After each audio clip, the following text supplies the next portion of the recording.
La storia del presepe è meravigliosa, ma tu sai perché è così diffuso a Napoli? Chi vorrei sapere? E tu? Tutto comincia lontano da Napoli. Nel 1224 San Francesco d'Assisi realizza il primo grande presepe della storia. È povero, essenziale, quasi scarno, una mangiatoia, un bue e l'asinello. Un gesto semplice per rendere il Natale comprensibile a tutti. Nel 500 arriva il primo grande cambiamento. Con San Gaetano Tiene, la cui statua si trova proprio qui alle mie spalle, nella piazza a lui dedicata, a Napoli il presepe si trasforma. Accanto alla natività compaiono anche le persone comuni e così la vita quotidiana entra nel sacro. A proposito, se ti piace conoscere curiosità come questa, clicca segui il profilo, così supporterai anche il mio impegno.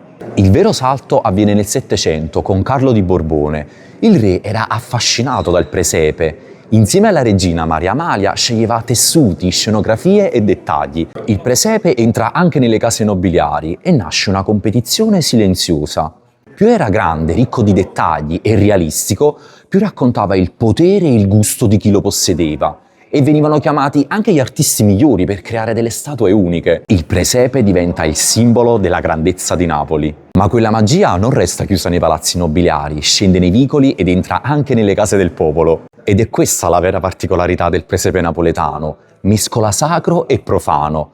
All'interno, infatti, accanto alla Sacra Famiglia, ci trovi di tutto: venditori, musicisti, tavernai, mendicanti. La vita vera, così com'è. Forse è per questo che il presepe napoletano è così speciale. Dentro ci trovi la fede, ma anche la vita di tutti i giorni. E tu, sei più da albero o da presepe? E perché?